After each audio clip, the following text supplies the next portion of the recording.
दोस्तों सोचो एक पल के लिए, अगर इस पूरे ब्रह्मांड की सारी मूवमेंट रुक जाए, नदियों का बहना रुक जाए, हवा चलना बंद हो जाए, धड़कनें रुक जाए, सोचो एकदम से पूरी क्रिएशन साइलेंट हो जाए, क्या होगा? कुछ नहीं, बस एक शांत सुनी हुई डेड सी रियलिटी। और फिर सोचो एक पल में एक एनर्जी, एक वाइब्रेशन, एक धड़कन पूरी यूनिवर्स को जगाती। वो धड़कन कौन है? वो वाइब्रेशन कौन है? वो पहला मूवमेंट कौन है? उसका नाम है शक्ति। विदाउट शक्ति नथिंग मूव्स। न ब्रह्मा, न विष्णु, न महेश।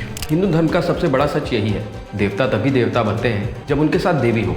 आज हम उस शक्ति की कहानी समझेंगे और देखेंगे कि देवियों की दुनिया हमारी दुनिया को कैसे चलाती है। नमस्ते दोस्तों, मैं हूं सचिन और आप देख रहे हैं भक्ति शक्ति विद सचिन।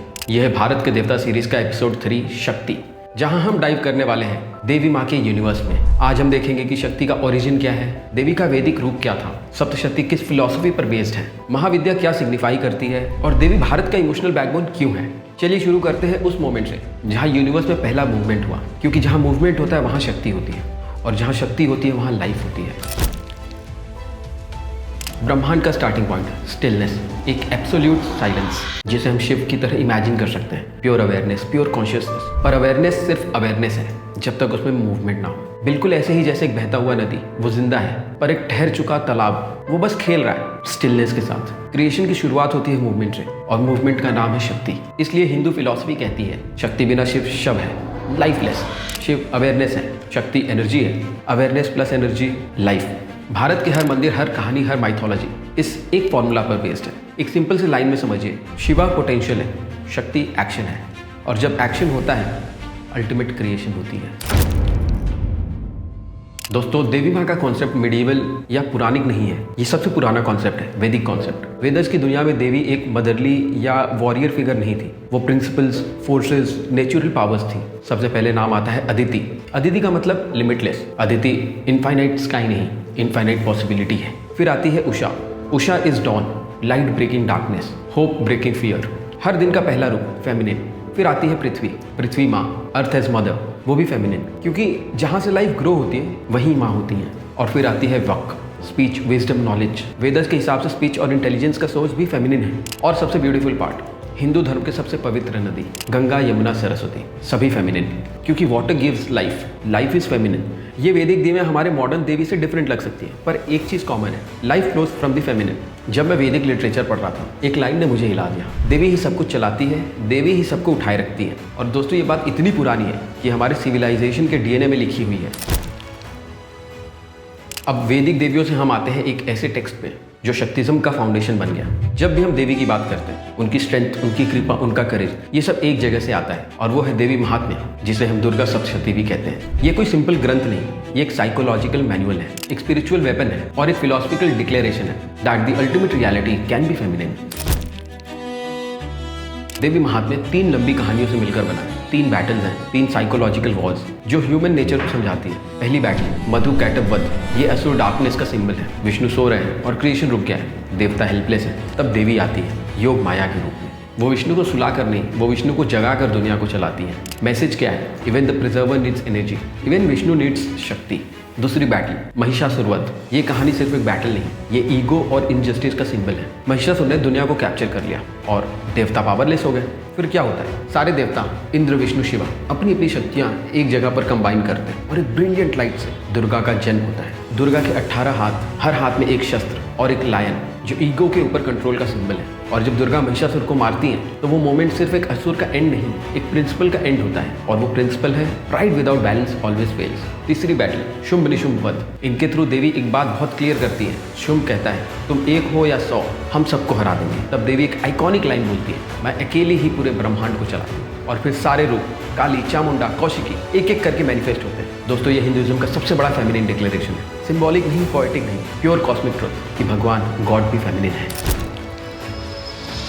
नवरात्रि के टाइम सप्तशती पाठ हम सब करते हैं, लेकिन क्या आपने कभी सोचा है कि वो इतना पावरफुल क्यों लगता है? उसका रीजन है उसका साउंड स्ट्रक्चर। 700 श्लोक एक स्पेशल फ्रीक्वेंसी पैटर्न फॉलो करते हैं। जब आप रिपीट करते हो, हार्ट रेट स्लो हो जाती है, माइंड की अननेसेसरी थॉट्स काम हो जाती है और एक ट्रांस स्टेट आ जाता है। ये सिर्फ भक्ति नहीं, ये प्योर साउंड साइंस है।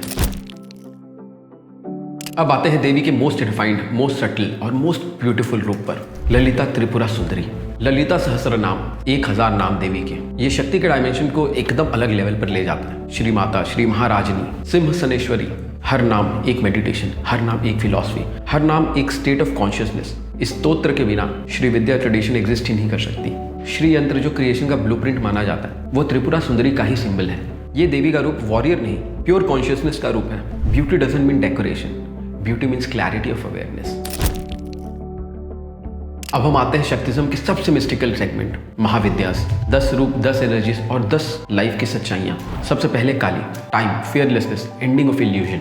फिर आती है तारा, प्रोटेक्शन इन केओस। जब दुनिया हिल रही हो, तारा संभालती है। फिर चिन्नमस्ता, ईगो को कट करना, अपने आप का सेक्रीफाइस अपने आप के लिए। फिर भुवनेश्वरी, वास्टनेस, स्काई कॉन्शियसनेस, ऐसा पर्सपेक्टिव जहां प्रॉब्लम्स छोटी लगती है। फिर बंगलामुखी, स्पीच कंट्रोल, वर्ड्स जहां पे पावर बन जाती है, वर्ड्स जहां पे साइलेंस बन सकती है। फिर धूमवती, एम्प्टीनेस, लॉस, अनकंफर्टेबल ट्रुथ, जहां से रीबर्थ स्टार्ट होता है। फिर कमला, एबंडेंस, लक्ष्मी का एडवांस्ड रूप, जहां प्रोस्पेरिटी इनर ग्रोथ के साथ लिंक्ड होती है। हर महाविद्या एक लाइफ लेसन है। जिस टाइम आप डिफीट फील करते हो, आप एक्चुअली एक महाविद्या के जोन में होते हो। ये प्योरिटी नहीं, ये रियलिटी है। और देवी रियलिटी के साथ अनकंफर्टेबल नहीं होती, देवी रियलिटी है। दोस्तों, नवरात्रि को हम एक फेस्टिवल की तरह देखते हैं, पर अगर आप ध्यान से देखें, नवदुर्गा एक स्पिरिचुअल जर्नी का 9 स्टेप मॉडल है। Shailaputri, grounding, strong foundation, Brahmacharini, discipline, focus without distraction, Chandraghanta, courage, fear को फेस करना, कुष्मंडा, क्रिएशन, अपने लाइफ का स्पार्क, स्कंद माता, रिस्पॉन्सिबिलिटी, जब आप किसी और का बोझ उठाते हैं, कात्यायनी, जस्टिस, लाइफ का अनफेयरनेस का answer, Kalaratri, darkest night, fear का final test, Mahagauri, purity, life के रफ पैचेस के बाद की क्लिंजिंग, सिद्धिदात्री, रियलाइजेशन, जहां से स्पिरिचुअल मैच्योरिटी शुरू होती है। नवदुर्गा ये सिखाती है कि every challenge is a Devi, every phase is a goddess and every transformation is शक्ति। दोस्तों, हमने नवरात्रि के ऊपर एक एपिसोड किया हुआ है, जिसका लिंक आपको डिस्क्रिप्शन में मिल जाएगा, जिसमें हमने बहुत ही डिटेल में नवरात्रि के बारे में बात की है, माँ के रूपों के बारे में बात की है। अब हम आ रहे हैं शक्तिज्म के सबसे रॉ, सबसे प्राइमल, सबसे ओरिजिनल हार्ट पे। वो जगह जहाँ देवी का कॉन्सेप्ट सिर्फ फिलोसफिकल नहीं, बिल्कुल फिजिकल, रियल, एक्सपीरियंशियल बन जाता है। और वो जगह है कामाख्या। आसाम के नीलाचल पर्वत पर बना कामाख्या मंदिर हिंदू धर्म का सबसे यूनिक टेम्पल है। यहाँ देवी का रूप किसी मूर्ति के फॉर्म में नहीं, एक योनि पीठ के फॉर्म में पूजा जाता है। ये सेंसुअलिटी नहीं, ये क्रिएशन का सिंबल है, लाइफ का ओरिजिन पॉइंट। पुराणों के हिसाब से जब सती का शरीर विष्णु के सुदर्शन चक्र से 51 पार्ट्स में गिरा, तब उनके योनि का पार्ट नीलाचल पर्वत पर गिरा और वहीं से शक्ति का सबसे पावरफुल पीठ बना कामाख्या। इस टेम्पल का सबसे फैसिनेटिंग एस्पेक्ट है अंबुबाची मेला। सालों से हर साल 3 दिन के लिए यह टेम्पल बंद होता है। क्यों? क्योंकि इस समय देवी को रेस्टिंग माना जाता है, उनका नेचुरल साइकिल माना जाता है। इसका मीनिंग बहुत ही डीप है। हिंदू धर्म कह रहा है creation is sacred, cycles are sacred, femininity is sacred. यानी कि क्रिएशन, साइकिल्स, फेमिनिटी, ये तीनों चीजें बहुत पवित्र हैं। ये बात कोई सिविलाइजेशन इतने कॉन्फिडेंस से नहीं बोलती जितना भारत बोलता है।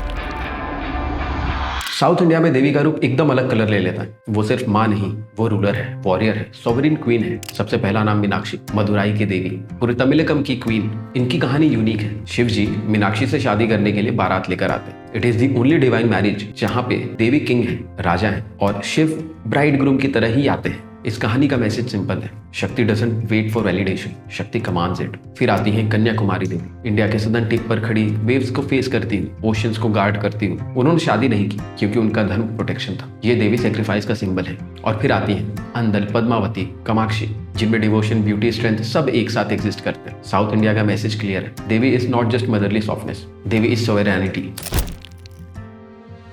महाराष्ट्र और कर्नाटका की शक्ति एकदम ग्राउंडेड और प्रैक्टिकल होती है। यहाँ देवी प्रोस्पेरिटी भी देती है, स्ट्रेंथ भी देती है और राजधर्म भी समझाती है। कोल्हापुर महालक्ष्मी प्रोस्पेरिटी का रूप। यहाँ लक्ष्मी सिर्फ धन नहीं, स्टेबिलिटी देती है। तुलजा भवानी, छत्रपति शिवाजी महाराज को तलवार देने वाली देवी, ये करेज का रूप है, पावर का रूप है। सप्तशृंगी देवी, पहली की गार्जुन माता, जिनका स्वयंभू रूप प्राकृतिक रॉक फॉर्मेशन से बन गया। इन देवियों का मैसेज सिंपल है, strength is divine, courage is sacred. अब आते हैं हिमालयस। यहाँ का शक्ति कल्चर सबसे ज्यादा लिविंग, सबसे ज्यादा ब्रीदिंग महान होता है। हिमाचल को हम देवभूमि कहते हैं, लेकिन क्यों?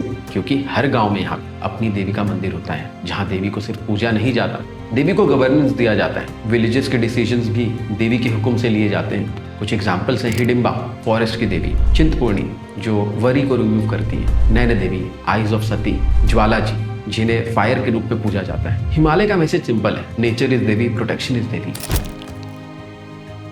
अब हम आ गए हैं देवी के सबसे मिसअंडरस्टूड, सबसे पावरफुल रूप पर, काली। काली को लोग वॉयलेंट समझ लेते हैं, पर असली मीनिंग उसके बिल्कुल ऑपोजिट है। काली समय है, और समय कभी किसी को स्पेयर नहीं करता। टाइम ईगो को तोड़ देता है, टाइम इल्यूजन्स को जला देता है। टाइम सब कुछ डिसॉल्व कर देता है। काली की जीभ लंबी क्यों है? क्योंकि वो सोसाइटी के फियर को आईना दिखाती है। काली का डार्क कॉम्प्लेक्शन क्या सिंबलाइज करता है कि यूनिवर्स का जो इनफाइनाइट रियलिटी है वो डार्क मैटर जैसा होता है, अनसीन, अननोन, अनलिमिटेड, न देखा हुआ न सुना हुआ, जिसकी ना ही कोई सीमा है। काली का स्कल माला क्या दिखाता है कि हर इंसान अपनी ईगो, अपने इल्यूजन्स, अपने फियर्स को इवेंचुअली गिराता ही है। काली का डांसिंग पोज क्या दिखाता है? That truth always dances on illusion. Kali कोई डरावनी सी देवी नहीं है, काली सच्चाई है। काली वो रूप है जिससे हम भागते हैं, पर जो हमारी मुक्ति का असली दरवाजा होता है। इसलिए बंगाल का मैसेज क्लियर है, जो काली को समझ गया वो लाइफ को समझ गया।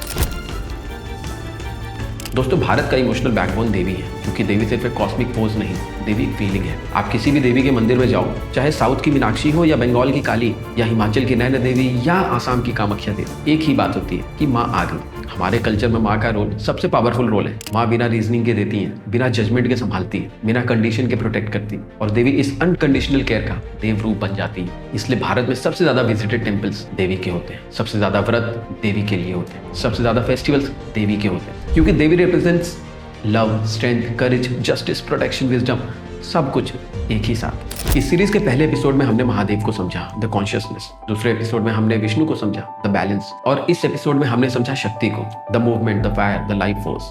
शिव बिना शक्ति अधूरे, विष्णु बिना लक्ष्मी अधूरे, ब्रह्मा बिना सरस्वती अधूरे, और इंसान बिना कंपैशन अधूरे। शक्ति हमें ये सिखाती है कि एनर्जी बिना इंटेंशन बेकार है। क्रिएशन, प्रिजर्वेशन, डिस्ट्रक्शन, ये तीनों शक्ति के बिना इम्पॉसिबल है। Devi is not just a goddess, Devi is existence itself. तो दोस्तों, ये था भारत के देवता एपिसोड 3 शक्ति। अगर आपको ये एपिसोड पसंद आया तो लाइक, कमेंट, शेयर जरूर करें, और कमेंट में लिखकर बताइए अगला एपिसोड किस पर देखना चाहते हैं, कौन सी देवी या कौन सी देवता आपको नेक्स्ट डिटेल में समझना है। मैं हूँ सचिन, आप देख रहे थे भक्ति शक्ति विद सचिन। जय माता दी, जय शक्ति, जय भारत।